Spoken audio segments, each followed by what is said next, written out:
Me dicen que tienen secuestrado a Nicolás, pero con él hablé a mediodía. En el video se observa que hay una motocicleta color verde. Porque de aquí en adelante, lo que le pase a su hijo, si él se muere, es por culpa suya, por culpa suya. Este episodio incluye descripciones explícitas de los sucesos ocurridos. Se recomienda discreción. Los testimonios que usted escuchará en el Rastro Podcast corresponden a las voces reales de los protagonistas de la historia. No hay actores en esta narración. Episodio 2. ¿Dónde está Nicolás?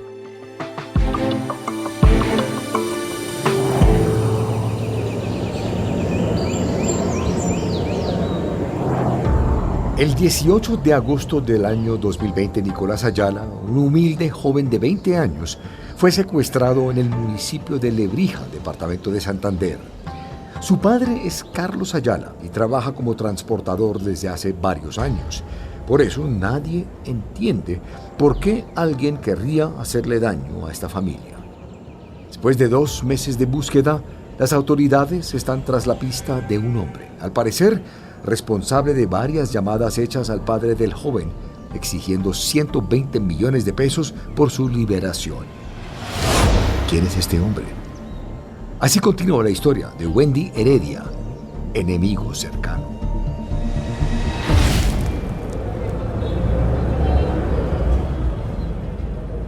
Aunque las autoridades ya tenían la ubicación del presunto secuestrador de Nicolás Ayala, no podían capturar a nadie todavía, porque de hacerlo pondrían en riesgo la vida del joven.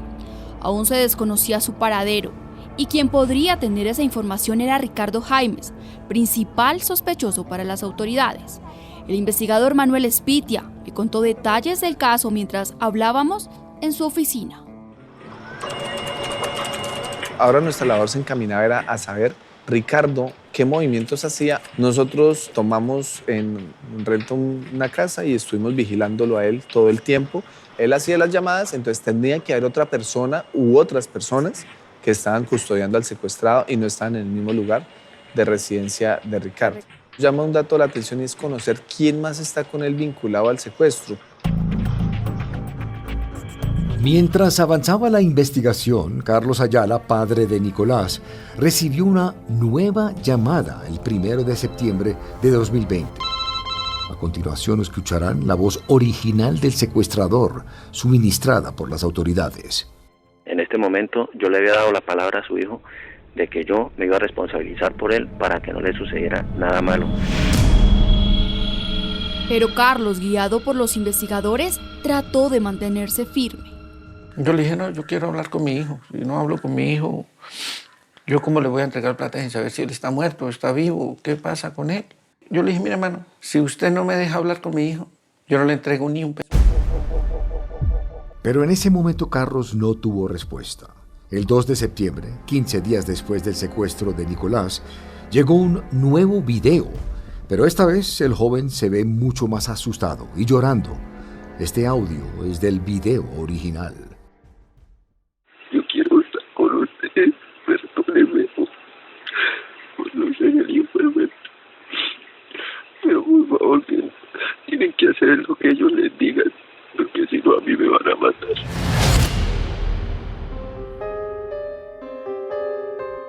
Y así, sin poder hacer nada, Carlos y su familia seguían dependiendo de un hombre que no paraba de amenazar. Escuchen otra parte original de la llamada que hizo el secuestrador. Y otra cosa, cada vez que usted esté tragando un pedazo de pan, o sea, lo que se esté comiendo, se tendrá que acordar que se está tragando la vida de su hijo. La espera se hacía eterna. Para Ricardo Tecala, tío de Nicolás, esta experiencia fue la peor que ha vivido la familia. Creo que es de las peores cosas que le puede pasar a un ser humano, tener un ser secuestrado, sin saber por qué su merced le sirve el desayuno y usted no quiere comer. ¿Por qué voy a comer si él puede tener hambre ahorita? Es cruel. Mire, un secuestro es lo más cruel que le puede pasar a un ser humano. Es horrible. Un calvario que se intensificaba con el pasar de los días, porque desde ese 2 de septiembre la familia Ayala no volvió a recibir llamadas del secuestrador. Mientras tanto, gracias a los videos analizados y las investigaciones, las autoridades contactaron a los familiares de Nicolás para hablar de la identidad del victimario. Decidimos hablar con la familia. Queremos que él observe a esa persona y nos diga si la conoce. Le mencionamos el nombre. Ricardo Jaimes Garavito. Al escuchar ese nombre, Carlos se estremece. Dije, pero yo, ¿por qué ese man secuestró a mi hijo? Si es que nos conocen, no tenía plata, ¿no? ¿Por qué secuestraba si lo conocían a uno? Le confirmamos con la fotografía y don Carlos dice que sí, que es la misma persona y que él lo conoce claramente y que tiene una historia muy cercana. ¿Qué dice don Carlos? Que años atrás, cuando Nicolás apenas tenía entre 8 y 10 años aproximadamente, él tiene otra casa en Lebrija, una casa de 2 plantas, y que él una de esas plantas la tenía arrendada a una mujer que su nombre era Janet Jaimes, que es hermana de Ricardo Jaimes. Y Ricardo en ocasiones llegaba a esa casa a dormir y ahí era donde lo conocía.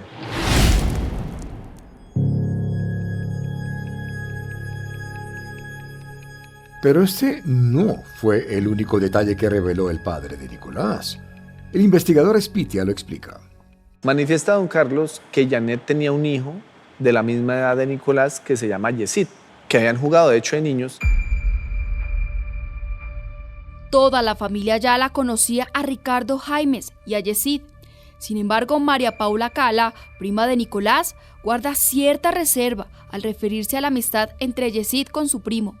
Mientras hablábamos, me muestra algunas fotografías del pasado en donde se ve a Nicolás jugando con Yesid. Salían a montar cicla, Nico le preparaba comida, Nico pues muchas veces lo que yo decía, ese contexto familiar, lo llevaba a su casa, le prestaba sus juguetes, le prestaba su cicla. Entonces fue como esa parte que yo decía, hay algo de este niño que no me cuadra, nunca, desde pequeña, nunca quise relacionarme con él. ¿Era posible que este amigo de infancia tuviera algo que ver con el secuestro de Nicolás? El intendente Espitia seguía cada pista del caso con mucho sigilo. Empezamos a indagar sobre Yesid, conocimos un teléfono, pero Yesid nunca utilizaba ese teléfono. El teléfono de Yesid había cambiado su comportamiento hasta el día de la ocurrencia de los hechos. Antes de esto, normal, un teléfono que funcionaba normalmente. Los registros de la línea de Yesid nos permitieron establecer que días antes del secuestro él había hecho un recorrido desde Barbosa hacia la ciudad de Bucaramanga y había llegado a Lebrija. Nos permitió concluir que posiblemente había llegado a Lebrija a reunirse con Ricardo y que posiblemente Yesid era la persona que le estaba ayudando o que era el coautor del secuestro con Ricardo. Para las autoridades, Yesid había participado en el secuestro de Nicolás, su amigo de infancia, pero debían probar su sospecha y no tardarían en descubrir un detalle valioso. Uno de los teléfonos que había sido utilizado para hacer una llamada extorsiva a la familia, posteriormente colocó otro número y ese número tenía cuenta de WhatsApp. Con la fotografía que aparecía en WhatsApp solicitamos a un perito en arte forense construir el análisis morfológico y morfocromático. Es decir, analizarían la imagen de la cédula de Yesid con la que aparecía en ese perfil de WhatsApp para confirmar si era o no la misma persona. Manuel, el intendente Espitia me mostró en su computador todo el proceso. Yesid es un joven de 22 años, de piel morena, cejas pobladas, nariz ancha y ojos oscuros. Tiene un lunar en la parte superior izquierda de su boca. Aquí puntualmente, ¿qué características tenía similares para que este dato pues fuera comprobado? Encontró que tenían la misma forma de sus orejas, tenían un lunar en la cara, en la parte izquierda, arriba de la boca, una cicatriz que tenía en una ceja. Con este análisis, el investigador Espitia y su equipo llegaron a una conclusión. Tanto el tío como el sobrino habían planeado, habían ejecutado y buscaban beneficiarse del dinero que iban a obtener de la extorsión que le hacían a la familia de Carlos Ayala Cala. No había duda. Las autoridades estaban frente a los dos responsables del secuestro de Nicolás Ayala. Y con estas evidencias, el 15 de octubre del año 2020, solicitaron orden de captura en contra de Ricardo Jaimes Garavito y Yesid Sanabria Jaimes, que se hizo efectiva ese mismo día sobre las 5 de la tarde. Enfilados. Nos fuimos.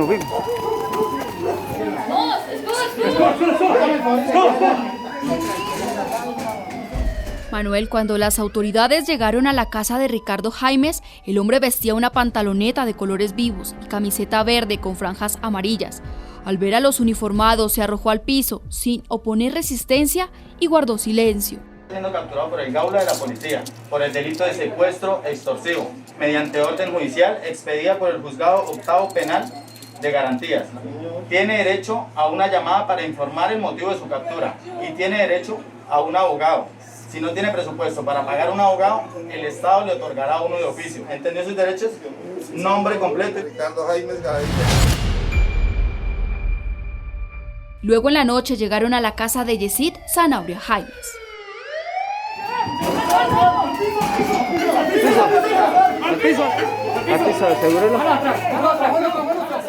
El joven vestía solo una pantaloneta roja, no tenía camisa, tampoco se resistió a la captura.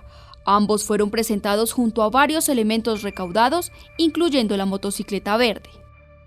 Para el investigador Manuel Espitia, la captura de estos hombres era el fin de un largo recorrido.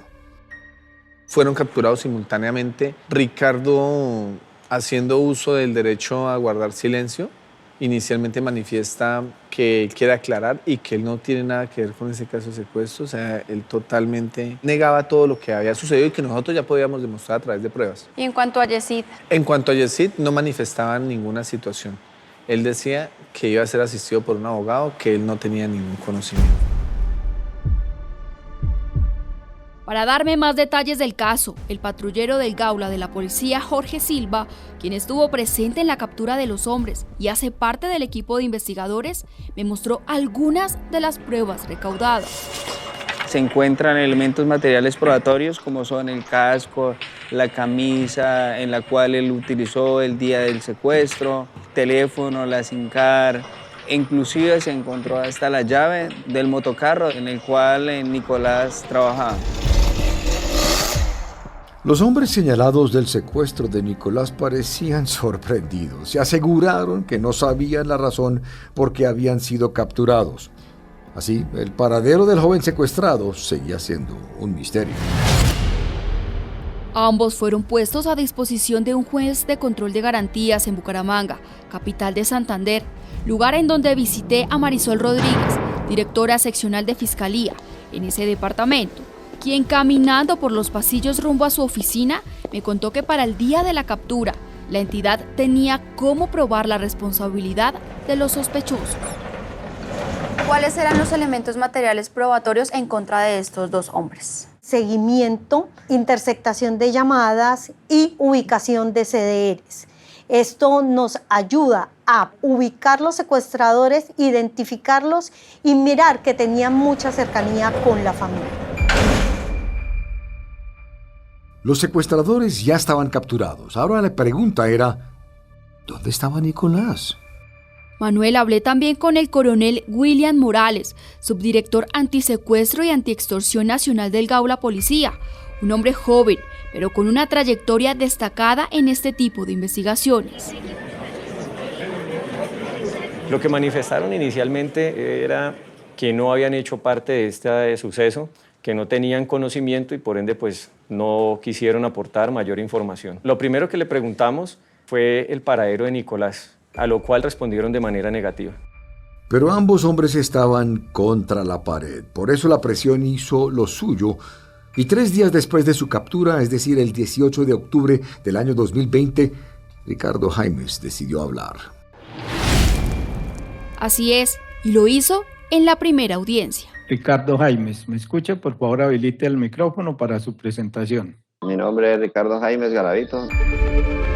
Así lo explica también el intendente Espitia, quien lideró la investigación. Él manifiesta que él sabe la ubicación de Nicolás. Los secuestradores lo habían matado. ¿Qué había sucedido realmente con Nicolás? Para averiguarlo, Wendy, usted fue hasta la cárcel Palo Gordo en Santander y habló en exclusiva con estos hombres, ¿verdad? Así es, Manuel. Se trata de un centro carcelario con estrictas medidas de seguridad. Luego de pasar varios filtros llegamos hasta un patio de visitas. El primero en recibirnos fue Yesid Sanabria Jaimes, el amigo de infancia de Nicolás. Viste el uniforme de la cárcel, está esposado y tiene un tatuaje a lo largo de su brazo derecho. Con él intercambiamos unas palabras antes de comenzar con nuestra entrevista. Yesid, ¿usted cómo conoce a Nicolás? Debido al barrio en el que vivía. Vivían arriendo de la casa de los papás de él.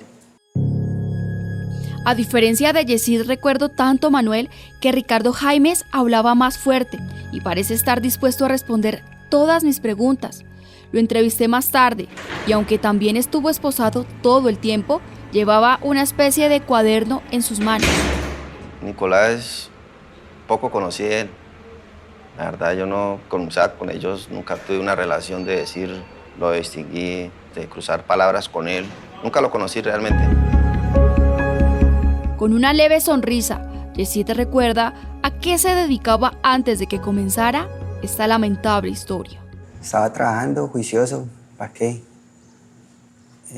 Una tarde recibo la llamada de Ricardo. Me dice que qué estoy haciendo.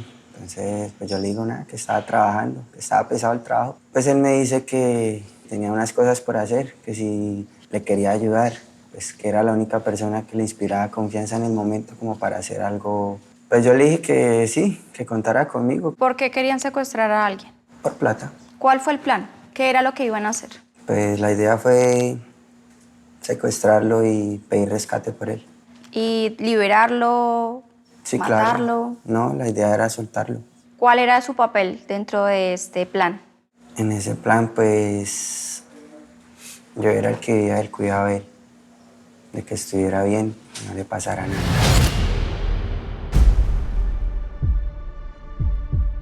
Ricardo habla pausado mientras cuenta cómo era su cotidianidad dentro del secuestro. ¿Usted cómo hacía para ir a llevarles comida? Sí, le llevaba comida, le llevaba a veces carga de teléfono, cambio de SIM cards también. Iba, simplemente iba. Wendy, es desconcertante escuchar a estos hombres hablar con tanta pasividad. Se trata de la vida de un joven, pero parecen fríos, como sin sentimiento alguno. ¿Qué otros detalles le contaron? Manuel, según ellos, una vez lograron secuestrar a Nicolás en medio de un viaje, lo llevaron para una finca cerca a Lebrija, pero ahí no estarían mucho tiempo porque tenían que buscar un lugar seguro. Yesid Sanabria describe esos momentos. ¿Para dónde llevan a Nicolás? Y ahí para adelante, pues, por toda esa trocha que estábamos era metidos en el monte. Nicolás, ¿qué les decía en medio de todo eso? No, pues, muy poco hablaba. Cuando ustedes lo secuestraron, ¿no les preguntó, no les dijo que por qué él? No, quizás no, pues, entendible, de pronto estaba asustado. Nicolás estuvo con su secuestrador varios días. ¿Quién iba a pensar que sería víctima de su amigo de infancia? ¿Y usted no pensó en defender en algún momento a Nicolás por eso que habían vivido en algún momento? Decir no, a él no, de pronto. Pues, la verdad, en varias ocasiones lo pensé. Quise incluso darle la libertad, pues debido a las circunstancias estaba metido también ahí y corría el riesgo de que a mí también me pasara algo. Como yo era el que me quedaba con Nicolás, yo era el que estaba pendiente de él. En varias ocasiones lo dejé solo para ver si de pronto se iba, pero no. Pero es que usted sabía que él era muy noble. Sí, claro. Muchas veces le insinué cosas para que se fuera o algo, pero no, nada. Simplemente lo mantenía ahí, que estuviera juicioso ya. Muy rara vez tratábamos palabras, escuchábamos, era emisora y ya, nada más. Dicen que Nicolás estaba asustado y en medio de un paisaje desolado. Conocía a su victimario, pero no podía hacer nada. El miedo lo paralizaba. Manuel, y lo peor es que, según el relato de Ricardo Jaimes, mientras pasaban los días en ese lugar, las cosas comenzaron a complicarse. Él esperanzaba de que la familia viera pues esa lucecita de esperanza. Yesid confiesa que sentía temor. Empezó a haber mucho movimiento, el Gaula, camionetas, personas raras, incluso hasta por el aire. Entonces yo le comenté que pues estaba caliente el parche y que necesitaba salir de ahí. Según el testimonio de Yesid Sanabria, fue Ricardo quien tomó la terrible decisión. Y él me dice que lo mejor era pues dejarlo ahí, desaparecerlo y para que todo quedara hasta ahí, que me fuera. Pues esa noche pasa, al otro día muy de mañana se hace el asesinato.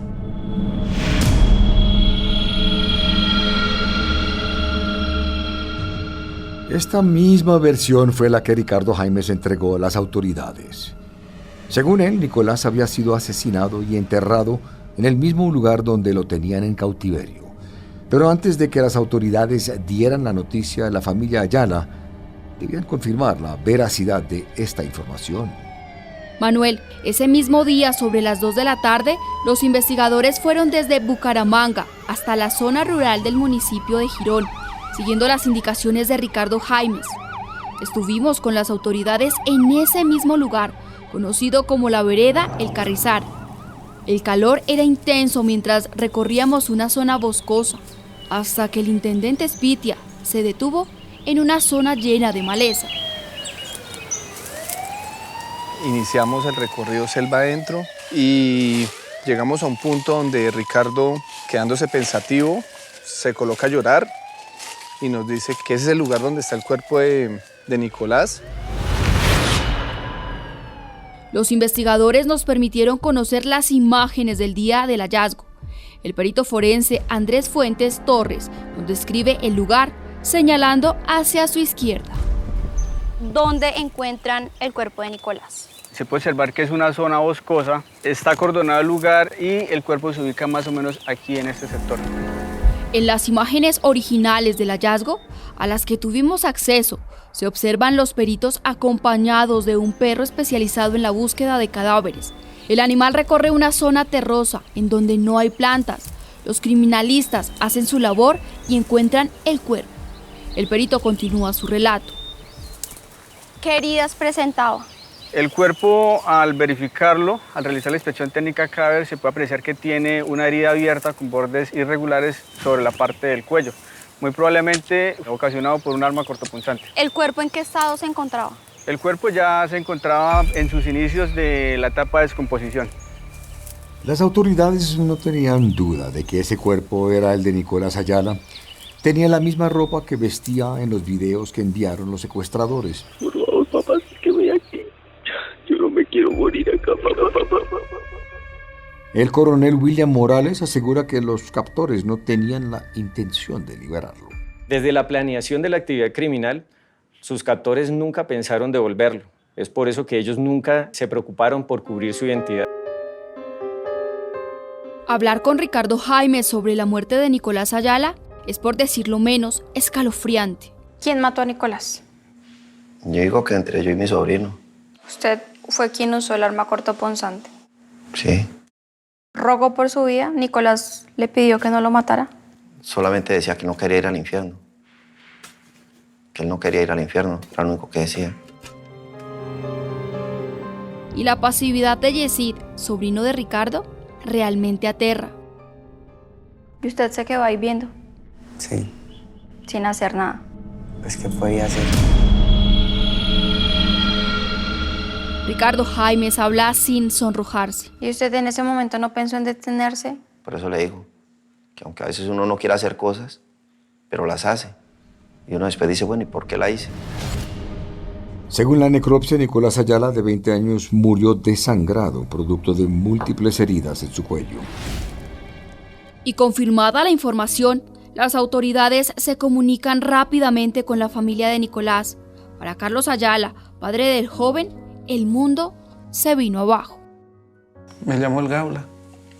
Me dijo, encontramos a Nicolás. Don Carlos, venga a su casa. Yo me vine para acá.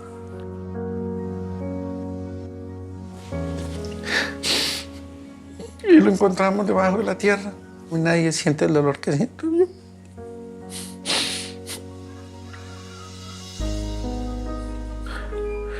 Solo el dolor lo siente el que lo vive. Y nadie más. El dolor de perder un hijo es algo que nunca pasa. Así es, Manuel. Y Ricardo Ortecala, tío de Nicolás, también sufría al ver la tristeza de Carlos. Nicolás, yo creo que murió de la forma más injusta que puede morir un ser humano. Yo quiero reservarme eso. Muy injusto. Muy injusto. El dolor de esta familia contrasta con la pasividad de los victimarios en la cárcel. Quise conocer más detalles sobre la actitud de Yesid. ¿Usted no le da nada de remordimiento, no le da absolutamente nada de ver que estaban matando a quien había sido su amigo? Puedo decirle yo que de pronto no pasa por la mente nada. Quizás también porque, digo yo, en mi forma de pensar, a todo el ser humano también le da miedo. Y yo sabiendo de quién era y de lo que estaba pasando, pues también estaba un poco... ¿En peligro? Algo así. Ya lo habían dicho todo a las autoridades. Por eso le pregunté a Ricardo Jaimes algunos detalles puntuales. ¿Ustedes cuánto tiempo duraron con Nicolás vivo, Ricardo? Exactamente, creo que un mes. Ricardo, ¿no era más fácil liberarlo?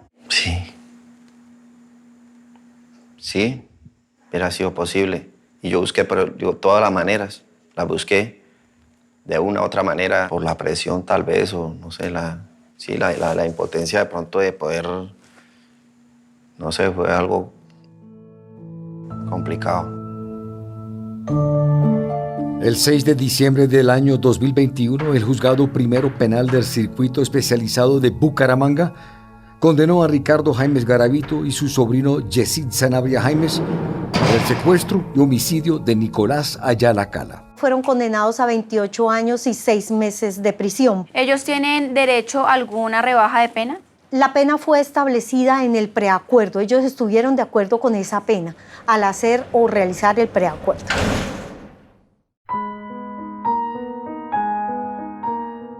Manuel, hoy ambos se encuentran recluidos en la cárcel de Palo Gordo, en Girón, Santander.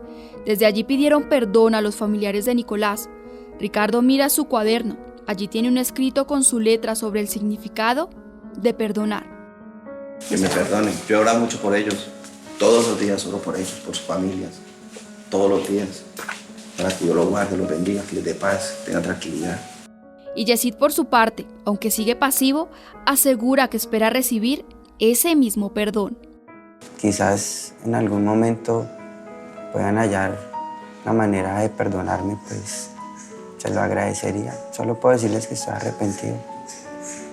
Sé que no podemos devolver el tiempo, ni mucho menos, pero de corazón arrepentido. Perdón que la familia Ayala difícilmente les otorgará. Hoy Carlos, el papá de Nicolás, solo guarda el recuerdo de un hijo que tuvo por 20 años. Lo que más extraño de él es todo. Todo. Que quisiera tenerlo acá, pero no es.